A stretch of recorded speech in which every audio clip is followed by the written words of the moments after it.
जनसंवाद न्यूज, सत्य आणि विश्वासाची बातमी। कल्याण मुरबाड मार्गावर झालेल्या भीषण अपघातात 11 निष्पाप नागरिकांचा मृत्यू झाल्यानंतरही टॅक्सी चालकाचा बेफिकीरपणा कायम असल्याचे धक्कादायक चित्र समोर आलं आहे।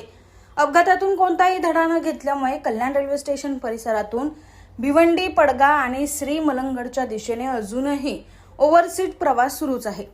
याच पद्धतीने ओव्हरलोडिंग सुरू आहे। आरटीओ आणि वाहतूक पोलिसांकडून या गोष्टीकडे लक्ष दिलं जात नसल्याने कल्याण मुरबाड रोडवर मोठा अपघात घडला आणि 11 जणांचा जीव गेलाय। क्षमतेपेक्षा अधिक प्रवासी भरून वाहतूक करणाऱ्या टॅक्सी चालकांकडून प्रवाशांच्या जीवाशी खेळ सुरू असल्याचे दिसून येत आहे। 6 ते 7 प्रवाशांची क्षमता असलेल्या वाहनांमध्ये 8 ते 12 प्रवासी कोंबून नेले जात आहेत। यामध्ये महिला, लहान मुले आणि ज्येष्ठ नागरिकांचाही समावेश असून त्यांच्या सुरक्षिततेकडे पूर्णपणे दुर्लक्ष केले जात आहे। त्यामुळे भिवंडी, मलंग रोड आणि मुरबाडकडे जाणारा मार्ग अक्षरशः मृत्यूचा सापळा बनलाय।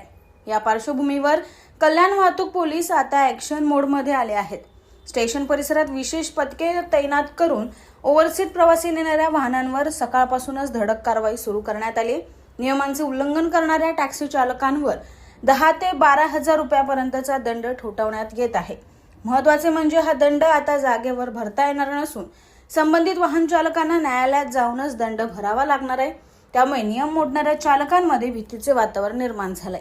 जनसंवाद न्यूज, सत्य आणि विश्वासाची बातमी। आजच सबस्क्राइब करून बेल आयकॉनला क्लिक करा आणि पहा ताज्या घडामोडींचा अचूक अंदाज आपल्या मोबाईलवर।